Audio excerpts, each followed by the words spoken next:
Shut up and sit down.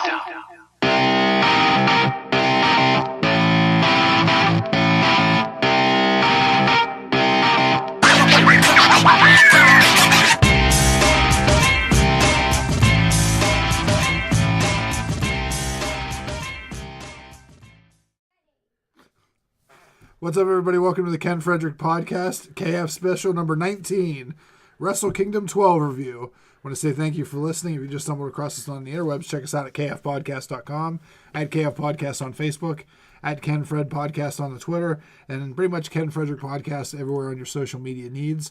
Also, please check us out on SoundCloud where we have fresh weekly content. Just look up Ken Frederick Podcast. So we got Don and Broc today. Hi. And we're going to talk a little Wrestle Kingdom that me and Broc sat down and watched. Yeah. I'm sorry, my chair is extra squeaky tonight. It's all right. So Don didn't get a chance to make it, but he knows some of the stuff that happened. Right. So I just want to go down each match and kind of little talk about it and go from there. Do your thing. All right, so the opening bout for Wrestle Kingdom 12 was the New Japan Rumble, which is pretty much a 20-man Royal Rumble if you're familiar with that in WWE. We're also gonna be butchering a ton of names, but it was fun. So Masahito Kakahara is the guy that won. Bring that up right now. So Yeah. Okay. So he won, and the big story with this match was he was like the last entrant, maybe second to last. Second to last, I think. But he just beat cancer. So this was he was kind of, I think, like a mid-card guy for a long time. Mm-hmm. This was his first kind of match back. Mm-hmm. I think the last four people were him and Cheeseburger from ROH. And I see a David Finlay in there. Is that related to Fit Finlay? It's the son. Oh, okay. Yep. Gino Gambino. I like Gino that Gambino. Yep. That guy. Now the one that I think I was most surprised at is after David Finlay is Delirious. Okay. Delirious is the head trainer for ROH's school, and he was also a big guy in Chikara. Yeah. Okay. And when he came out, I was like, oh, geez, Delirious. See, Taka Michinoku was in there. Oh, yeah, Takuma Michinoku from WWE. I can't believe Jushin Thunder Liger's still wrestling. Listen, that guy was on this, and he was on the night after at the day. Yeah. How is he 100? Well, I mean, I feel like it's almost like Tiger, whatever. What's I it, think Tiger it's the Mask? same guy. When he He's wrestled slowed on down. NXT that one time they brought him in, he looked old. Well, Yeah. I mean, that's the thing. Like, he doesn't move as well as he once did. Yeah, he just does the baseball slides. Yeah, baseball slides, Uh, maybe a couple handstand flips, kicks, Okay. a lot of kicks. Who's El Desperado? Is he a Latino wrestler? I'm trying to remember which one this is because they all kind of. He's part of. He's the masked wrestler, part of Suzuki Gun. No, I don't know. that's the. Oh, sorry, we're gonna be butchering this stuff up. Yeah, Suzuki Gun or Suzuki Gun. They were calling it Gun, but Suzuki Gun faction that Taka Michinoku's with. Okay. And they're they jump everyone. They're more evil. They're like the most evil group. Okay. Because all the stables in this are mild degrees of antagonists and evil or protagonists. Okay. They're the most antagonistic group. They debuted last year, the day after WrestleCon at New Year's or Wrestle Kingdom at New Year's Dash, and they beat up all the established guys. Okay. So, all right. Well, 31 minutes on that, too. Start the show off with a 31-minute event. Yeah. Well, it's a Royal Rumble. Yeah. So every minute or so, somebody came out. Now, what's the winner of this get? Nothing. Nothing. They get to win. They get basically. That's what I asked Ken during the show. I was like, is this just for fun? Yeah. Well, this is their pre-show. So you know how they're doing stupid Breezango matches and all this stuff in WWE? They just do a Royal Rumble and they Go through 30 guys for nothing. And it gives everyone a spot. This is their Andre the Giant Memorial Battle Royal. Okay. And they do it while people are walking in. You get to watch it. Cheeseburger. Cheeseburger shows up and is the last. This guy's Oh, I see him in here. Cheeseburger. Yeah. Have you ever seen him wrestle on ROH? He's maybe $110 soaking wet. No. Yeah, he's the whole story is, I could get it. I was reading his whole backstory. I'm sure you could get lost. Oh, yeah. So the next match, the number 2 match, was a great match. Your guys. It was the Young Bucks versus Roppongi 3K. Roppongi 3K. Show and Yo. Show and Yo. Led by Rocky Romero. Rocky Romero. So Rocky Romero is part of a tag team called Roppongi Vice with Trent Beretta.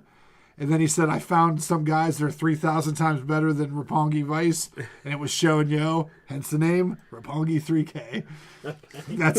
They're good. They're young kids. They're probably in their early 20s. Now, who were the title holders? They were.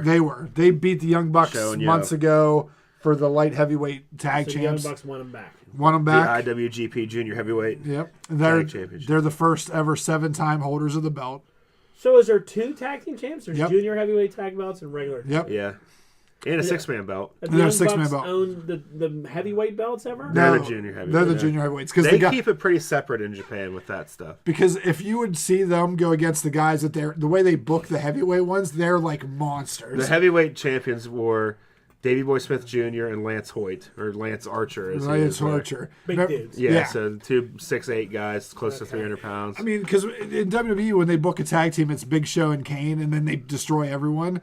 They would have their own division and actually have a chance to like have interesting matches. So like having the cruiserweight belt. Yeah, exactly. But having tag belts for it too. And they have so many people in New Japan. This is perfect. They have like a roster of 70, I think. Yeah, I mean, there's a lot of belts, but that's also too makes like a show like this interesting. Is every belt was being defended. And pretty much this is a little off topic of titles, but everybody in New Japan I found out is a part of a stable, which we've always like wanted in WWE. But they actually do it there. And it's not like obnoxious stables where they're always coming out. It's just like, hey, you know that these guys have your back. Well, why do you... Because I've heard you complain before sometimes, there's too many belts in the WWE. Why do you like all these belts then?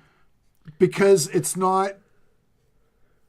Because in New Japan, the amount of belts they have, except for the Neverweight stuff, which gets a little weird, which we'll go over, everyone makes sense because they're getting people over in places that WWE can't get them over. Like... I really think that Show and Yo, if they went to Vince would make some horrible gimmick where they'd be Shinsuke Nakamura's Bollywood boys that get beat up. Perfect example is those guys. Yeah. So the Singh brothers in New Japan would probably put the belts on those 2 guys because they can go. They're small. They have other small guys that they can like actually wrestle with. They have charisma. Like they would actually get some kind of traction and actually get some credibility in New Japan. Where in WWE they're just side characters. If they did a 205 Live belt and maybe had some of these smaller guys actually wrestle for that would be all right with that. But I think that should be a 3-man belt in WWE, but that's besides the point. Yeah. Okay. So the Bucks win. Bucks win. It's a good match. I noticed that they are completely different in New Japan as they are in ROH in their style. In ROH, it's high spot after high spot. Yep. Where in New Japan, they're more trying to tell like a traditional wrestling story, which is good.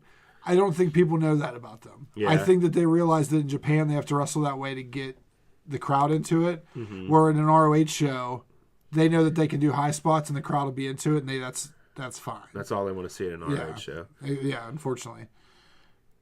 Oh, I'm sorry. Was I boring you there, Jans McGurk? You're fine. Go ahead. All right, so the next match was I went and got pizza for, so I missed part of it. You didn't miss much. This is the annual. They always do a gauntlet match for the never open weight 6-man tag titles. What does that mean, never open weight? So it's an acronym. Never. Do you know what it stands for? I'll look it up while you describe. So there's 3 neverweight belts. So apparently in New Japan, they don't follow any weight class. Anybody can challenge. Anyone can challenge for them. Okay. And they're kind of like this is their mid-tier kind of stuff, it seems like. Okay. This is where either open, like guys that they're trying to promote, or guys that are very much established. Okay. Will get these, and then they can. Why is that just called open weight? Why never open weight? Because it seems like it crosses each other out. New Blood, Evolution, Valiantly, Eternal, and Radical. Oh, all right. Yeah. Okay. So. Thus, when you said it's an acronym. Yeah. Yeah. So I thought you said it was an adjective. I like brain farted out of there for a minute. And it was a formula that was developed to promote younger and new talent, but then they put it on all these old guys after like the 3rd title reign, and then totally ruined that. Because really, like this stuff, like so, Trent Beretta and Tomohiro Yoshi and Toru Yano, and I think I was reading about Yano, no, not Yano. So this team's from Chaos, which is like their face group. They're the good guys. They're all the good guys.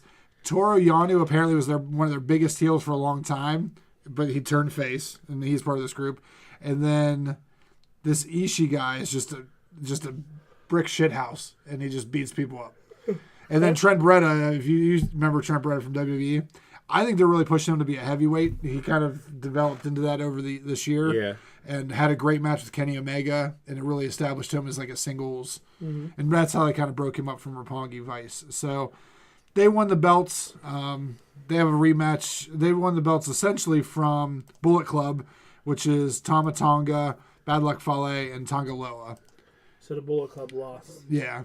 But they get a rematch the next night on New Year's Dash. We'll talk I saw about that Zack Sabre Jr. was in there. Zack Sabre Jr. is part of... he's part of... he was in that Cruiserweight WWE tournament. Yep. Wasn't he? What group is he part of? Oh, he's part of Suzuki Gun. Yeah. Oh, Suzuki Gun. That's which is weird seeing him.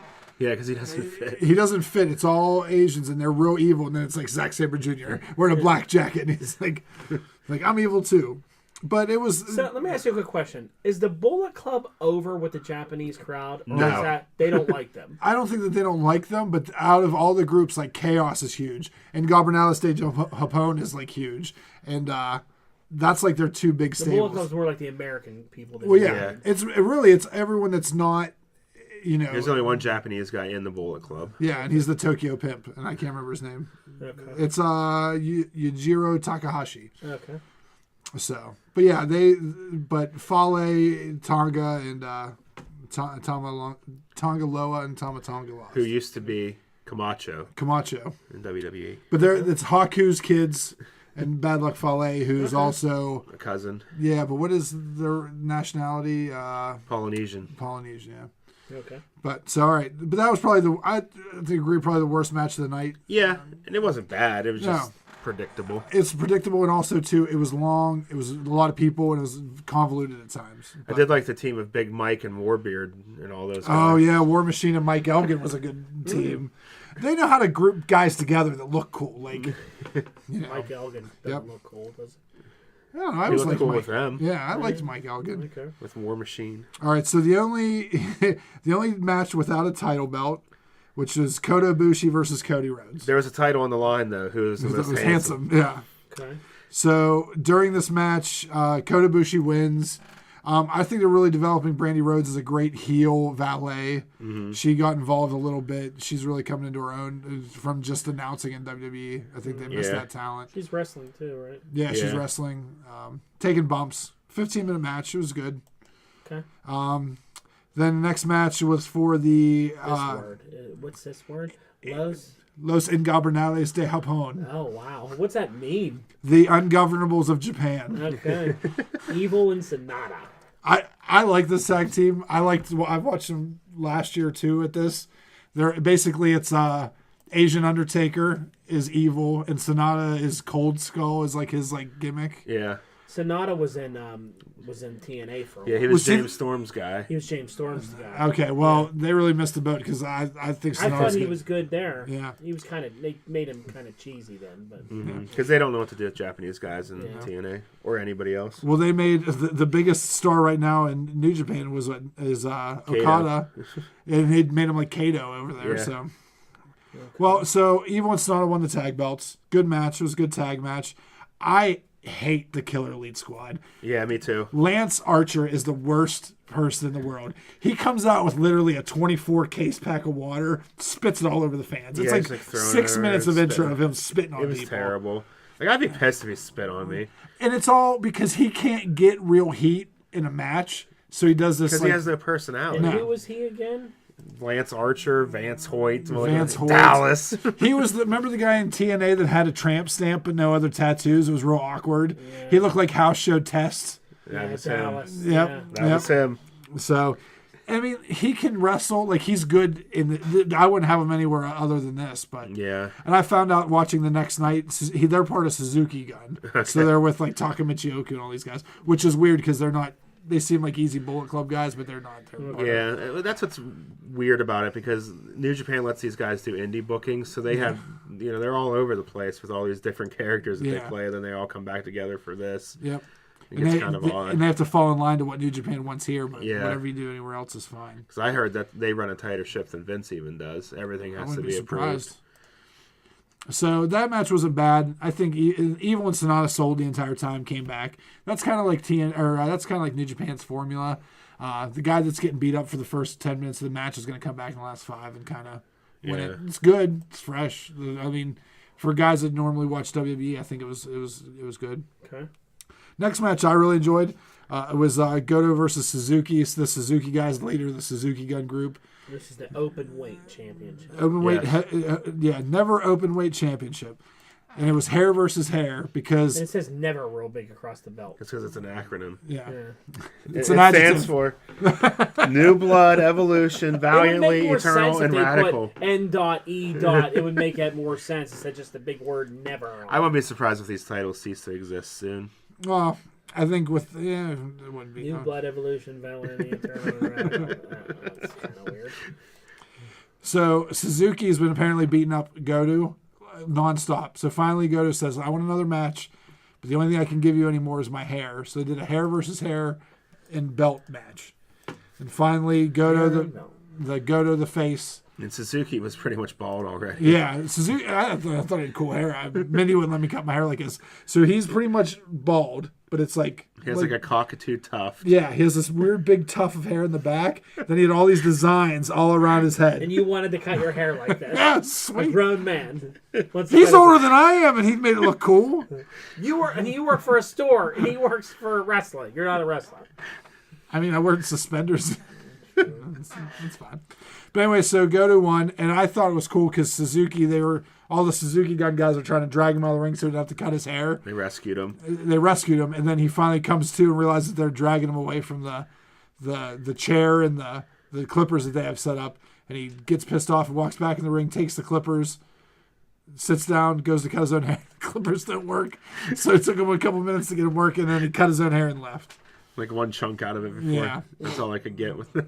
But that's why WWE, they learned this whenever they were doing the inductions in the Straight Edge Society, not to use the battery ones. You had to use the plug-in ones.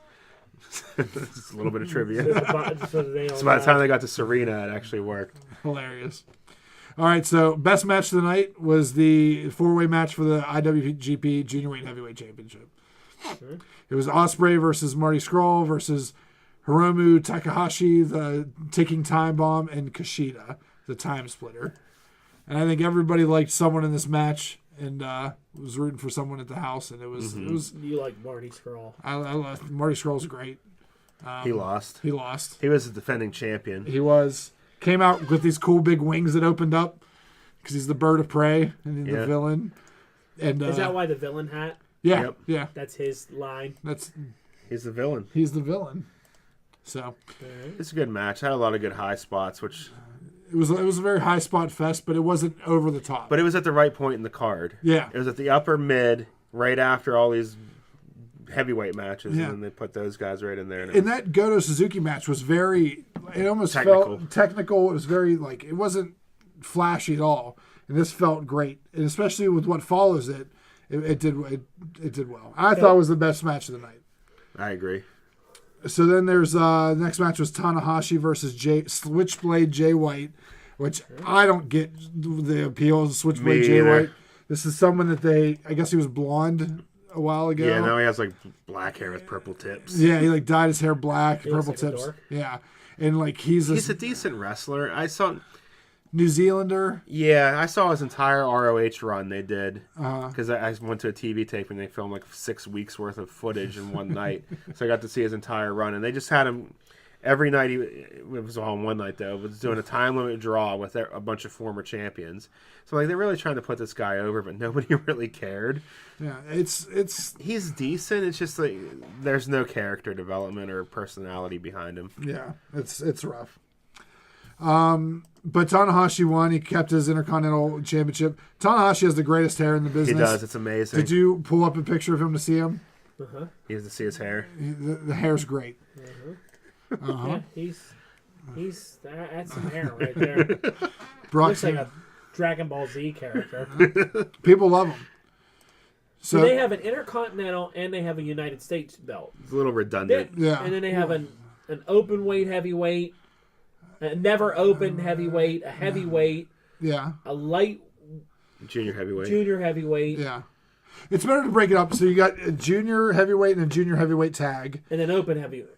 Well, okay, go ahead. So the open weight is a 6-man belt. Yeah. So there's an open weight single champion, too. Yeah. Yeah. That's the never open weight. The never open weight. There's two never open weights. So let's break it down by, so there's the never open weight 6-man heavyweight. Okay. Then there's the light heavyweight tag and single. Don't say never open weight and heavyweight the same. That's confusing. It's different. It's totally different. I'm sorry. Different. Never open weight 3-man and singles. Okay.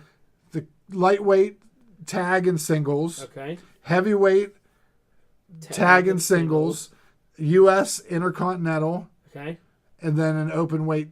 Yeah, I got that one. Yeah. So. Okay. That's a lot. Well, let's just be honest. The U.S. title, I think, was only created to give to Kenny Omega. Yeah. To try and get buzz over here. Okay. And it worked. Yeah. Because he won it in L.A. It'll probably be defended against someone big when they come back to L.A., which he's they announced. Had it here since July, I read. Yeah. Well, that's when they did a big tournament. Yeah. I just looked through all that. Yep. Okay. He's the only one to hold it so far. Yeah. So Kenny Omega versus Chris Jericho. This was the big one. And I liked it. Maybe I was too hyped up for the match. 35 minutes. It's good. It was a long match. It was good. It didn't need to be no DQ. The title was the longest, though. Yeah. But, it didn't have to be no disqualification. They did some table spots, some chair spots. Some cool spray. Some cool spray. I forgot about that. It didn't need to be that. I think that Is Kenny Omega the leader of the Bullet Club? Yeah. Yeah. Okay. Which I'll talk about after this card. Right. So, Kenny Omega won. It was good. I don't think, like I said, it wasn't the best match of the night. It was good. There wasn't any Bullet Club interference in the match? No, they don't do that. There's no, interference like that. Like, you would think in a match like this in WWE, it would be guys running in, super kicks. Nope. The Young Bucks walked out with them, and then they go back. Okay. Guys will come out with people, and then they just go back up, or they'll stick at the ring and just... Okay. So they don't stay around too often. Mm-hmm. But it was good. I can't really think of anything that out of the ordinary that made this great, or some spot. No. And once you listen to the podcast with Kenny Omega on Jericho's show, you'll get a different appreciation for it. But I think both of them are great workers. It was a really good match. Why would you have more appreciation for it? Just hearing some things that went wrong that they had to correct on the fly and stuff like that. Is Kenny Omega the best wrestler in New Japan? It's tough. He's up there. He should be top 3 or 4. Is his mic work that good? Yeah. Yeah. He's probably the best mic. Well, I mean, I think so because he speaks English. Does he have a cool entrance and all that stuff? His music is very classical. What's a video game theme? Yeah. It's his presence. He's the only Bullet Club's the only one that comes out to a special entrance. I feel like maybe Okada did a little bit. Yeah, but Kenny Omega came out in this giant pharaoh costume with a laser gun. He's trying to get out of he said this on the podcast. He's trying to end the cleaner gimmick because he used to come out with a broom and just sweep the whole way down the entrance ramp and dance because he because he was the cleaner. Yeah. He'd have one of the Bullet Club guys be carrying a garbage can and he'd put stuff in the garbage can and stuff. So he's trying to move on past that. So he's trying to develop this god of wrestling character. So he's going to dress up as different mythical gods and stuff like that. Okay. So he did Anubis this time. Which kind of reminds me a little bit of the Balor used to do a bit of that over there, right? Well, he would come out of different demons and different characters and different comic book characters or whatever. Mm-hmm. Him and I think Marty were the only ones that had different attire for their entrance. Yeah. Because Marty had the big giant raven's wings. Okay. There's a funny story behind the entrance too that he talked about on the podcast. He asked for all these different things. He wanted a bunch of girls dressed up as Egyptian, Cleopatra type stuff. And they said, okay, yeah, we'll make this happen. At the 0 hour, no, that's not going to happen. Well, what happened? He's we ran out of time. He's well, we told you months ago. It's funny. So it's figured that they were going to do something special for the main events entrances instead. Yeah. He said they just came out to their music and nothing. Yeah. So he was really upset about it. Yeah, they didn't. They were going to record new music for him and everything that had an Egyptian feel to it, but they didn't do it. Because the last match at Mania, there's Rusev comes out in a tank during the daylight. Yeah. None of that here. It's just he put on Anubis stuff and was walking out and it's hey everybody. So the production isn't there for it. No. He did a big entrance last year, though. He came out as the Terminator last year. With new like music and stuff. Yeah. He did it before Triple H. Yeah, Triple H did the Terminator Triple years H did ago. that a Oh, while yeah, ago. he did. Okay. Yeah. That was when he wrestled Sting, wasn't it? Yeah. But the last match is Okada versus Naito. Well, Kenny Omega retained his United States That's title. true. Yep. Yeah. Okada versus Naito. I like Okada. I'm not a huge fan of his finishing move because he uses it so many times a match. Who was the current champion going in? Okada. Okada. He's been Okada's champion for a long time. He is the man that makes it rain money. That's why he's Rainmaker Okada. Oh, real quick, in the Jericho Omega match, Chris Jericho is the only person to ever kick out or break up the pin from the one-winged angel. Okay. That's like Kenny's finishing move when he hits it. No one's ever kicked out of it. Didn't Okada and Omega fight last year? That was the main event. event. That was the match that you loved so much. It was great. Year. It was vicious. Yeah. People call it the best pro wrestling match of all time. And the Jericho Omega match wasn't as good, and I don't think the Okada Naito match is either. It was good. Like, I enjoyed them. I thought the Okada and Naito match was better than The Omega Jericho. Yeah. I could see that. I feel like it was, especially with the belt being on the line. Like, I feel like I knew Jericho wasn't going to leave with that U.S. belt. Right. Like, it's not going to happen. So that's why I don't think that even needed to be a part of it.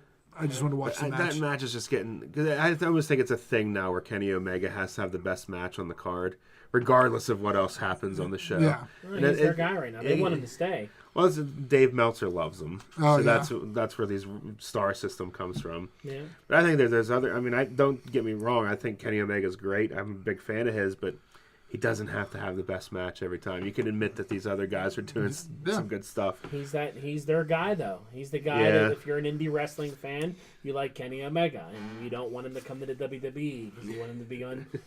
He's your guy leading the indie revolution. And Well, really, it's true. You shouldn't. There's no reason not to like him. Like, I don't know what you would like. Okay, he wrestled a doll, like, in a broom, and a kid when he wrestled for DDT, like wrestling 6 or 7 years ago. But who hasn't done stupid gimmick matches? Like, it happens. I like him. From what I've seen, he seems cool. I would watch him. And he's totally changed his style, too, now that he's a main event guy. And he's a heavyweight. He's like a legitimate heavyweight wrestler. Mm-hmm. But he's not that big, right? He's like 203 pounds He's or about something as big like as that. Jericho.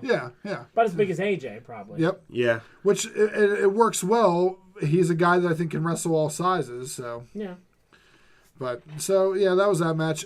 Okada's finishing move, to get back to the main event, he does like a almost like a swing arm clothesline. So he'll grab you, ripcord you back, and then brings you in while he holds onto you. And he does it so many times during the match. And they yell Rainmaker, and Kenny has a very similar move, but it's with the knee. It's that he stole it from Nakamura when they were feuding. Yeah. He calls it the V trigger instead of the King Shasha or whatever. Yeah. Okay. So, but then I wish Naito would have got the belt, someone fresh, because Okada's had it for over a year and a half now. But all right. So there you go, Wrestle Kingdom. What happened then after? So the night after was New Year's Dash. I'm not going to go through every match, but the big thing was basically talk Bullet Club because that's the biggest like indie ramifications for over here. Mm-hmm. So there was a 3-man match it was a 10-man match, whereas Bullet Club, so it's Cody Rhodes, Chase Owens. Let me try to find the whole line. Marty Scurll. Yeah. Marty's in the Bullet Club? Yeah, Marty's part of the Bullet Club. And it was Leo Tonga. Leo Tonga, who's like 6'11", because who knew that? No, you say they're this big of a group, but they never come out all together? They come out all together for this. Like, they all came out doing their 2 suites and whatever. And like, it was like Kenny Omega and everybody. Oh, no, man, they never had like all of them together at one time, which is like this, whenever they were fighting, there was a lot of talk of the Bullet Club like breaking up because there was dissension. Okay. All the Tonga Polynesian guys are like together and they're 2 suiting, and they don't like it whenever like the Young Bucks and those guys are 1 suiting because they got cease and desist orders. So there's like, they're playing that into it. What's 1 suiting? They duly lift 1 hand up because WWE can't sue them for doing 1 suite instead of 2. Well, I thought they were allowed to 2 suite. No, not since they did that invasion of Raw. Yeah, so they're not allowed to do 2 suites. That's why their finishing move now is called the cease and desist. But the other guys are allowed to 2 suite because they're based in Japan, and it's some weird. Kenny Omega 2 suite? No, It's weird. Because he was with them when it happened. Yeah. It was him. It was Kenny Omega, Cody Rhodes. What's a one sweep? It's like, yeah, just Marty's involved in that group. Yeah. Hangman Page, I think. Yeah, it's weird. They're an odd group then. Especially in Japan, because it's weird for them, because I think in Japan they're not top tier, but over here they're huge. So it's like, how do you deal with this? And then there's a group of them, like, they're huge here in like ROH and all these other things. that they share. Yeah. But over there, they're mid-card guys. So anyways, 10-man match, whatever's happening. And Cody's on one side and Kota Ibushi's on the other side. They wrestle each other at Wrestle Kingdom. Okay. History of Kota Ibushi is he used to be tag team champs with Kenny Omega before he joined the Bullet Club. Okay. So Cody Rhodes was mad at Ibushi, Kota Ibushi, because there isn't just an Ibushi. He was going to, they're going to beat him up. He's got a chair. Kenny Omega stops him, tells him to stop. He goes, I'm the leader of the Bullet Club. You're going to listen to me. And they're push each other back and forth and whatnot. So finally everyone comes away. They take Kota away, and then he goes to induct Sling Blade Jay White into the Bullet Club. And everyone's like, oh, this is huge. He takes the shirt, puts it on, and then he does Sister Abigail's his finishing move. They call it the Sling Blade. And he does it to Kenny Omega and walks out and throws the shirt on him. And then all the Bullet Club comes out and try to and Jay White runs away. So Jay White didn't want to be in. No, he did the Sting turn. Did the Sting turn. Yep. Okay. So there's a lot of talk that Kenny Omega, and they're going to split the Bullet Club into probably 3. All the Polynesian guys will be... So it's a Wolfpack and a Bullet Club white. Well, Hollywood. The reason they're talking also is Cody dyed his hair white. ROH show, Marty Scurll came out in all white for his vulture costume that he has. And then they're thinking it's probably going to be Cody, Marty, and Hangman versus Omega and the Bucks. Because that could be a good match. They're all about the same size. Okay. And that'll be and split those guys down the two sides. And there'll be maybe a white and black and a black and white kind of situation. But yeah, and then also Jericho came out and did a code breaker to Naito and to end the match or end the show. Who's that guy? That's the guy that lost to the champion. And the reason he... Oh, Naito. I thought you said Knight Owen. I thought it was a different guy. No. Because I didn't hear about Knight Owen. But I heard about Naito. So Jericho's going to stick around for a little bit. He's trying to get a Lesnar-type contract with New Japan. Okay. Well, the reason he came out and jumped Naito is apparently all the press before Wrestle Kingdom, they're booking as a double main event show, and Naito got pissed. He said, there's not a double main event. He goes, I'm in the main event. I have the G1 I won the G1 Cup. Yeah. And it was legitimate, too. Yeah. He was not happy. Yeah, and he's like, I'm fighting Okada. We're the heavyweight match. Everyone else is not that. Everyone else is below us. And they kind of set up this feud where it's going to be Jericho maybe versus him in a match coming up. I'm surprised Jericho's sticking around and not trying to get back in. I thought he was out touring. I'm surprised he's wrestling again. I thought he was doing He is. He's touring. He'll be in Western Pennsylvania soon at Jurgles. Oh, okay. But really? Yeah, he's playing Jurgles in April, I think. Yeah, but yeah, he's totally going to be. I would think he would come back for WrestleMania season. Nope. I doubt. I mean, unless maybe he feels they don't need him. Well, I think Vince is cool with, because let's be honest, you see Jericho, you see a WWE guy, you see a WWE guy just starting to start shit with New Japan. I'm sure Vince is fine with it. Yeah, and they don't really need him for this one time around. They have enough stuff going on. Especially if they're going to induct Goldberg and the Hall of Fame. And well, I mean, they needed him a couple of years ago when talent was getting hurt and they were running short towards the end of the year. Knock on wood, there's not too many injuries other than Ambrose and whatnot. But I really liked Wrestle Kingdom. I think it's going to suck me into watching it more often. I enjoyed it a lot. How do you watch more often? Where do you watch at? Apparently, it's on the. They have a streaming service. We watched on New Japan World. Mm-hmm. It's a little tricky to navigate until you get to switch to English, and then when you're setting up your payment options, it's tricky because there's no English options. Yeah. So I was having issues signing up, so I just used someone else's account. Did it spoil that at all when you logged in? Who won? No, they were really good about that. Okay. Which 3 so days. They'll have weekly shows out there? Yeah. Apparently in Japan it airs 3 times a week. Okay, wow. So I don't know if all those are on the New Japan World. The other thing that's rough is not everything's in English. Yeah. Because Saturday night, I'm sitting at it was like 10 o'clock at night, and on the Access channel, New Japan Wrestling was on. Yep. And I'm like, oh, well, they just had that big event. I'll turn this on, see what's... It's probably it was the top 3 matches. It was none of that. I don't know what it was. It was matches that I've never heard of from years ago. I don't know what it was. I'm like, what am I watching here? I'm like, there was Kenny Omega, where's the Bullet Clubs, a bunch of people I'd never heard of. They weren't talking about Wrestle Kingdom. I don't even know. Which is a shame. Like, I'm like, what is this show? Like, it's on Access, which isn't the most popular channel, but like, it had nothing to do with anything. I don't even know. It was a repeat. It was like this was. I thought they were supposed to show Wrestle Kingdom on that. They're supposed to. Apparently, I thought they were supposed to show like the top 3 matches. I don't know where they showed it because this was like it wasn't even a new episode, so it was a repeat from 2015, talking about matches in 2013. I'm like, this is on a Saturday night, like at 10 o'clock. Like maybe this was just maybe the main show debuts on another time, but you know, I like this is why like it's hard for me. You know? What got a ton of New Japan World got a ton of new subscribers from this. Over 25,000, I heard. Yeah, I did. It was about 20,000. Yeah. They sold out more seats in the Tokyo Dome that they have in years. Mm-hmm. So this is really big, and I know that Mark Cuban is part owner of Access. He sees that they are a competition for WWE, and he wants to do more. But until you put the freaking shit when it's on, like when people are hot for it, then what are you gonna, you know? I think the only thing with like you'll get the wrestlers here, but to get like American fans and all that, the language thing is tough. Yeah. Yeah, it's tough. It is. Because you tune in and you're watching it, unless like you have tuning in and you're like, oh, here's Kenny Omega and these guys cutting because you need promos and you need the drama. Like if you just want to watch it for the talent and the matches, maybe that's a good thing. But you know, fans over here and kids over here, they want to see the stories, they want to see the characters, and the language thing is hard. Well, I don't think this is going to be for kids. They're not going to. This is going to be like almost like the old school ECW, where it was just good matches. Yeah. And let me tell you, there was no fluff to this. None. This thing. It was 6 straight hours of wrestling. Mm-hmm. It was like maybe before the Jericho like the last 3 matches. It was like a 5-minute video package between those 2 matches. Yep. That was it. Good. Not the 20 minutes before every match. Yeah, over and over. The same package you've been watching, and literally watched multiple times, not the same episode. All right.